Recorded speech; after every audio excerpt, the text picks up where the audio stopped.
జై తెలంగాణ.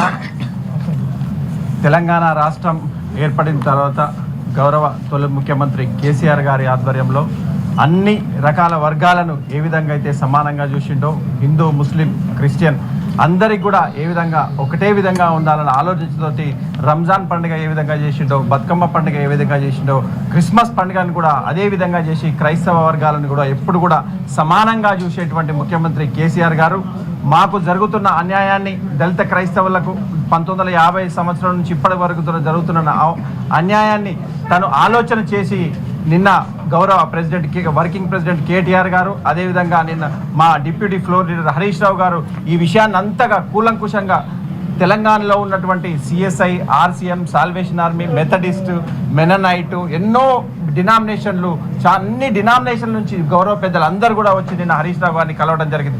వారితోటి 1 గంటన్నర సమావేశం ఏర్పాటు చేసిన తర్వాత వారందరూ చెప్పిన విషయాలను తీసుకొని ఇమ్మీడియట్గా కేసీఆర్ గారితో మాట్లాడి ఖచ్చితంగా ఈ విషయం మీద చాలా సీరియస్గా ఆలోచన చేయాలి, ఖచ్చితంగా బాలకృష్ణ కమిషన్కు మన పార్టీ బృందాన్ని పంపించాలనే ఆలోచనతోని ఈరోజు పార్టీ బృందాన్ని పంపించడం జరిగింది. దాంట్లో గౌరవ పెద్దలు కొప్పుల ఈశ్వర్ గారు ఉన్నారు, అదేవిధంగా వద్దిరాజు రవిచంద్ర గారు ఉన్నారు, అదేవిధంగా ఆర్ఎస్ ప్రవీణ్ కుమార్ గారిని అందరినీ కూడా నాతో పాటు అందరినీ కూడా ఇక్కడికి పంపించి ఖచ్చితంగా మీకు ఏదైతే జరుగుతుందో, ఏ వర్గాల కోసం మీరు అందరూ కూడా ఆ వర్గాలకు చెందిన నాయకులే కాబట్టి ఖచ్చితంగా మీరందరూ అనుభవించినటువంటి పరిస్థితులను బాలకృష్ణ కమిషన్ ముందు వివరించి ఖచ్చితంగా కొట్లాడాలని మమ్మల్ని ఇక్కడికి పంపించారు. కాబట్టి మా అందరి దళిత వర్గాల తరఫున కేసీఆర్ గారికి, కేటీఆర్ గారికి, హరీష్ రావు గారికి, పార్టీ బృందానికి అందరికీ కూడా మరొకసారి హృదయపూర్వక ధన్యవాదాలు తెలియజేస్తా ఉన్నాను. నేను ఒక చిన్న విషయం చెప్పదలుచుకుంటా ఉన్నా. ఒకే కుటుంబంలో నేనున్నాను, నా అన్న ఉంటాడు.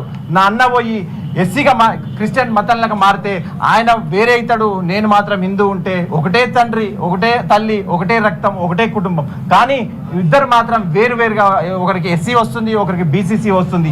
ఇది ఎక్కడి అన్యాయం, ఇది ఎట్లా జరుగుతుందని ఆలోచన చేస్తా ఉన్నాను. ఎందుకంటే ఉన్న కుటుంబంలోనే ఇద్దరు ఒక దేవుని నమ్ముతారు, ఒకరు ఒక దేవుని నమ్మినప్పుడు ఎట్లా మారుతుంది? వాడు చనిపోయేంత వరకు కూడా, నేను చనిపోయేంత వరకు మా సమాధులు అదే మాదిగల దగ్గర పెడతారు తప్ప మమ్మల్ని తీసుకుపోయి వేరే దగ్గర పెట్టరు. నేను ఏ చర్చికి పోయినా కూడా, ఏ మసీదుకి పోయినా కూడా, ఎక్కడికి పోయినా కూడా మమ్మల్ని పెట్టేది మా స్థలాలలో పెట్టేది అదే ప్రాంతంలో పెడతారు. అదే ఇప్పుడైతే ఏది జరుగుతుందో అక్కడే పెడతారు. కాబట్టి మేము ఎట్టి పరిస్థితుల్లో మా ఆర్థిక పరిస్థితులు కానీ, మా ఆలోచన విధాలు కానీ మారే పరిస్థితి లేదు. కాబట్టి ఖచ్చితంగా కులం, మతం మారినంత మాత్రాన కులం మాత్రం మా చావు పోయేంత వరకు కూడా చావు పోదు.